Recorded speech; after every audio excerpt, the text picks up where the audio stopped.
let's talk about this because this is really important. And let's start with the idea that something that is real in your life, and sometimes it's something significant. A noisy refrigerator isn't in the scheme of things, but sometimes it's something that's significant that's bothering you. So you're giving your attention to this thing that's bothering you, and in doing so, you're training yourself into a vibration that matches this thing that's bothering you. You don't mean to. You think you're exploring it. You think you're debating it. You think you're evaluating it. But what you're really doing by attention to anything is training yourself into a vibrational pattern about it. And law of attraction is complicit in that. When you give your attention to something, you're going to get stuff like it. So it's easy to keep that ball rolling, whether it's something you want or something that you don't want. So let's say it's something you don't want, and you've let your attention to it train you into vibrational alignment with it. So, and you've done it consistently enough that it's an active vibration within you. All an active vibration, that's what a belief is. It's just a thought you keep thinking. But we would rather call it an active vibration. Because every thought that you've ever thought still exists somewhere, but if it's not active within you, then it's not part of your attraction. If it is active within you, it's part of your attraction. So there are two ways you can tell what's active within you. One is how you feel, which is what's active within you in relationship to what you really want. And the other is what's manifesting. What's manifesting always matches what's active within you. It cannot be any other way. So let's say that there's this subject that you've been giving your attention to, and you've made that vibration active within you. Now you change subjects altogether, but you have another experience that feels pretty much the same way. Even though it's a different subject, it still feels the same way. It still revolves around your feeling of powerlessness, or it revolves around your feeling of too much to-do-ness, or whatever. So if you take the time on any one issue and you tell the story as it really is by making that issue inconsequential in the greater scheme of things. In other words, sure, this is something that's problematic to me, but compared to everything else, and then as you take that and talk with appreciation about the things that are going well, you deliberately train that vibration, that problematic vibration, you train it into a different place. And when you do, a new indicator will show itself to you, because all that was an indicator of vibration to begin with. So if you look at the indicator of vibration and you keep looking at the indicator of vibration, you're going to get more indications of vibration just like it. But if instead of looking at this indication of vibration and perpetuating it on and on, if instead you deliberately look at something else that puts that into perspective. In other words, of course this is going wrong, but compared to the other things in my life that are going right, so you bridge yourself into a different vibration. Now, what's interesting to watch with you is that, so you pull yourself over, but this is still more active, so it'll pull you back. But you pull yourself over, but this is still more active, so it'll pull you back. So you pull yourself over by looking at things that you appreciate, making lists of positive aspects, getting on a rampage of appreciation, blah, blah, blah, but you don't mean it because that's what's really active, so this will pull you back. But you keep making the effort. You pull yourself over, it pulls you back. You pull yourself over, it pulls you back. You pull yourself over, it doesn't pull you back quite as far. Now you've got a new set point. But don't stop there, because this is still pretty active and it's still not where you want to be. So you pull yourself over into appreciation, into the true sense of who you really are, trying to see it from broader perspective. And as you keep doing that, eventually what will happen is you will train this valid, real vibration. You didn't make it up. You were just responding to life, but you will train it into the place that you want it to be rather than in the place that it is. And as you stay there for a little while, now the manifestations that start turning up around you are more like this. They can't be like that. They're more like this, you see. And before you know it, because subject after subject keeps showing you, you see, anything that happens isn't about what you think it's about. It's not about that person. It's not about what's happening there. It's about a vibration that you've got going on within you that person and that relationship just demonstrates to you in a more vivid way, you see.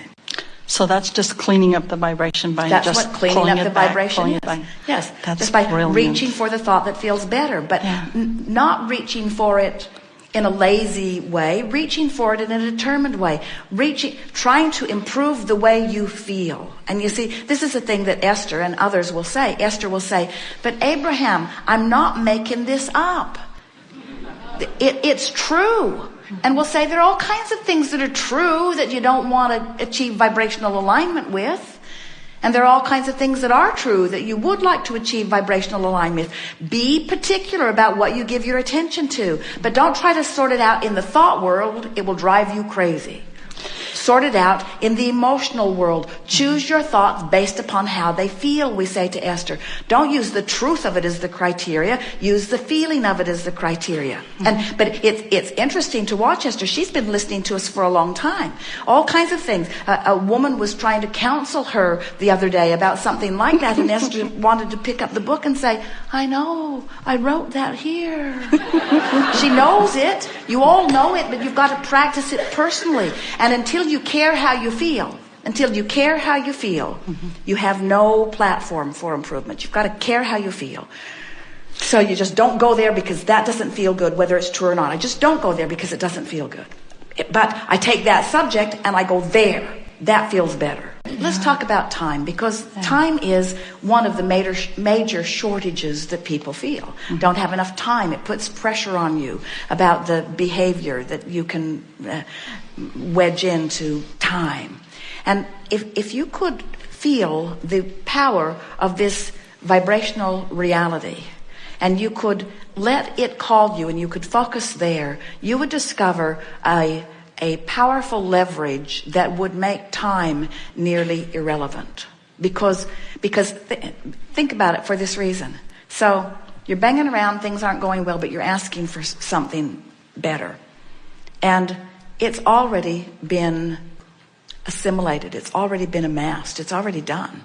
So in the moment that you get inside the vortex, you're going to have an instant manifestation.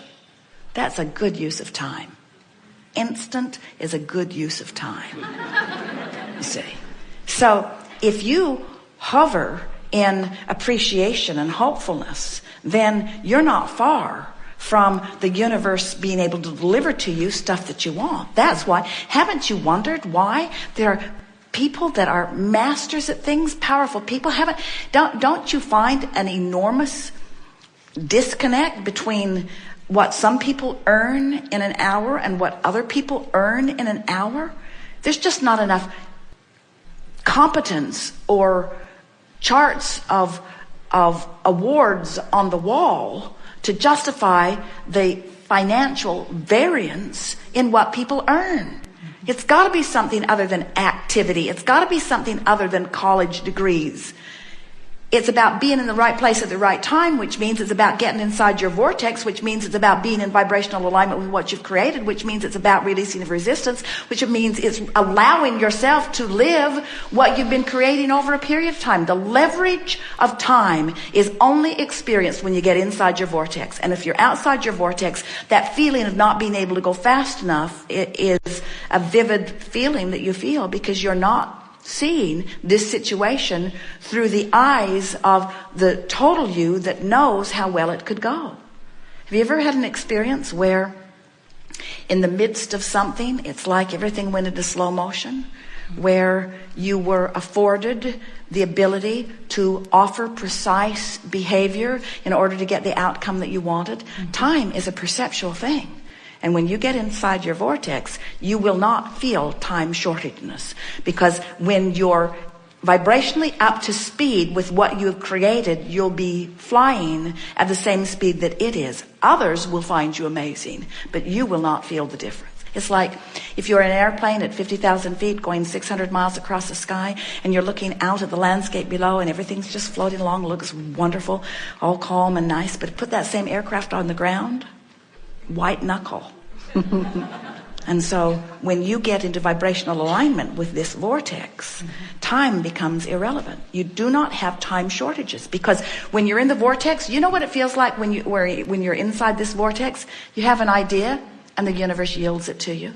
You say, wouldn't it be nice if? And the universe says, like that. And you say, yeah, exactly like that. In fact, that's even better than I was even thinking about. When you get inside the vortex. Now, Who put the stuff in the vortex? I did. You did. That's why we know you're going to like it when you get in there.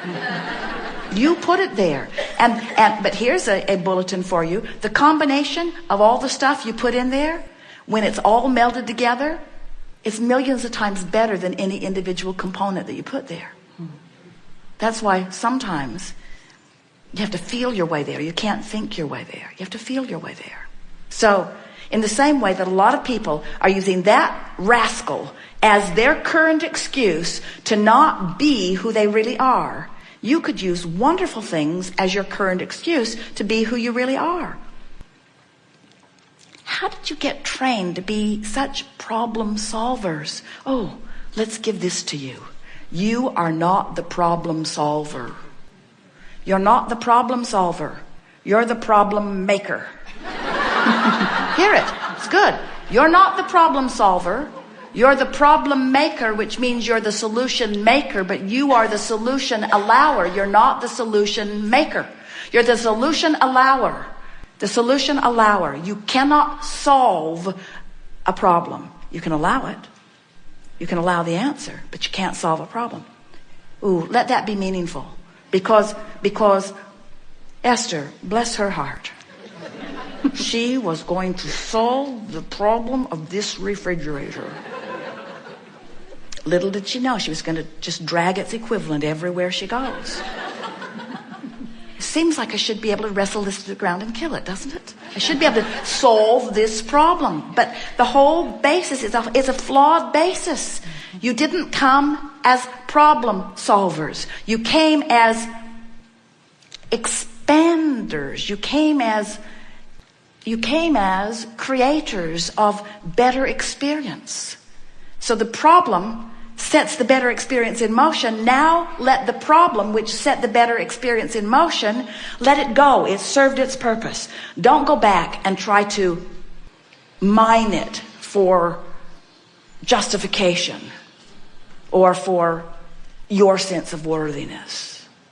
Don't try to mine the problem.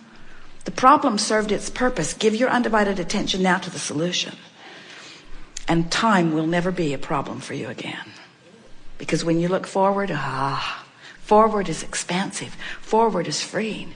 Forward is where all of the energy that creates worlds is. Forward is intoxicating. Forward, there's plenty of air in there. Forward is where infinite intelligence is. Forward is where all the good ideas are. Everything that you want is that way, you say. It's in the vortex. Look in that direction. We give no effort at that because that is a waste of attention. Because who you have... Do you hear the perfection of that question on how you received it on the heels of what we just said? If we were to remember who you were, that's looking back.